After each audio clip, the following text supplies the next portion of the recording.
Assalamualaikum warahmatullahi wabarakatuh. Kami kelompok 10 pengembangan pembelajaran abad ke-21 di SD, mahasiswa Pascasarjana Prodi PGSD Universitas Pendidikan Indonesia Kampus Tasikmalaya dengan anggota Siti Khairunisa, Robi Syamsul Ma'arif, dan Liasri Marliani. Pada kesempatan kali ini, kami akan menyampaikan materi kelas 5 mengenai sistem pencernaan manusia. Sistem pencernaan pada tubuh manusia berfungsi untuk menghancurkan makanan yang masuk ke dalam tubuh manusia dan juga untuk mengambil sari-sari makanan yang diperoleh dari makanan yang kita makan.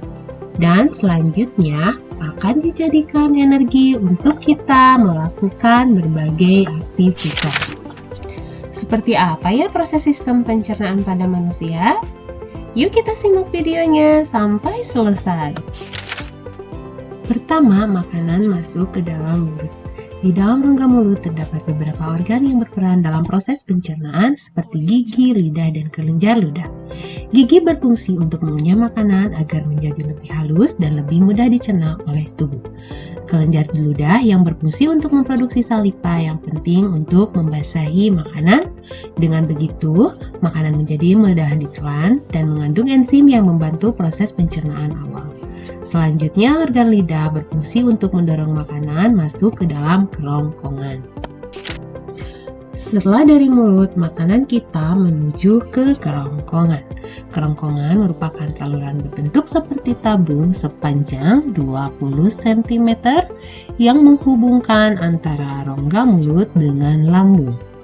Di dalam kerongkongan terjadi gerak peristaltik, yaitu gerakan meremas yang dilakukan oleh dinding kerongkongan untuk mendorong makanan masuk ke dalam lambung.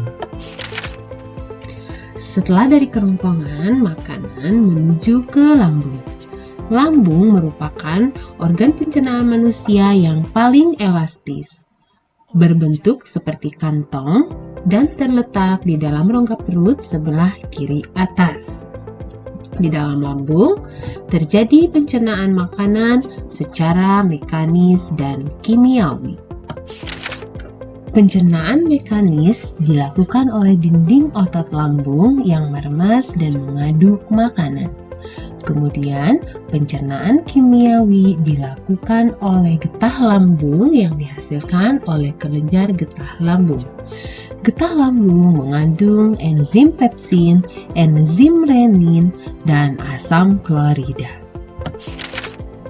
Enzim pepsin berfungsi untuk memecah protein menjadi pepton.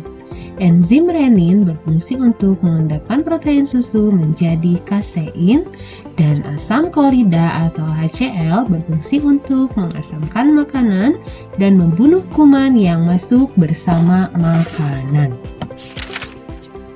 Setelah dari lambung, makanan menuju ke usus halus. Usus halus merupakan usus terpanjang dalam saluran pencernaan karena panjangnya mencapai 6-7 meter. Di dalam usus halus terdapat cairan khusus untuk membantu penyempurnaan pencernaan makanan. Usus halus terdiri dari 3 bagian, yaitu usus 12 jari, usus kosong, dan usus penyerapan. Usus 12 jari atau duodenum memiliki panjang sekitar 25 cm. Usus 12 jari mencerna makanan dengan bantuan getah pankreas dan getah empedu. Getah pankreas dihasilkan oleh kelenjar pankreas.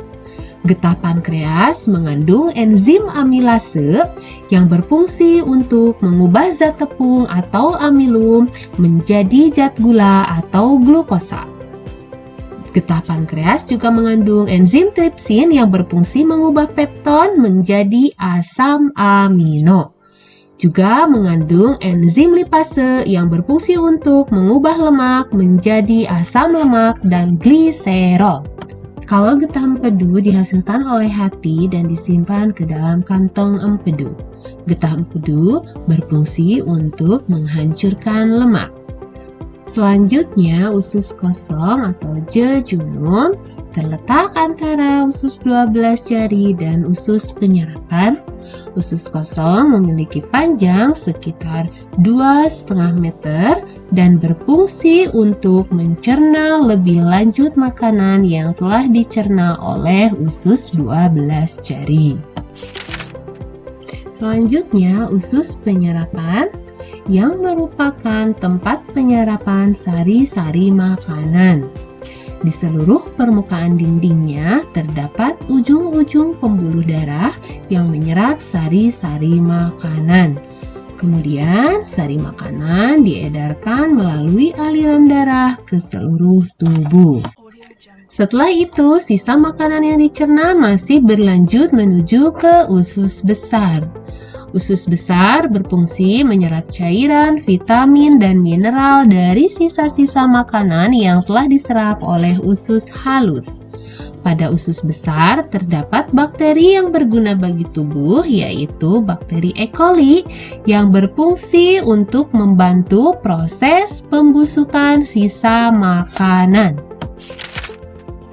Proses pembusukan sisa makanan akan menghasilkan kotoran atau feses yang kemudian dikeluarkan melalui anus. Organ terakhir yaitu rektum yang merupakan ujung muara dari usus besar yang berfungsi sebagai tempat penyimpanan feses sementara.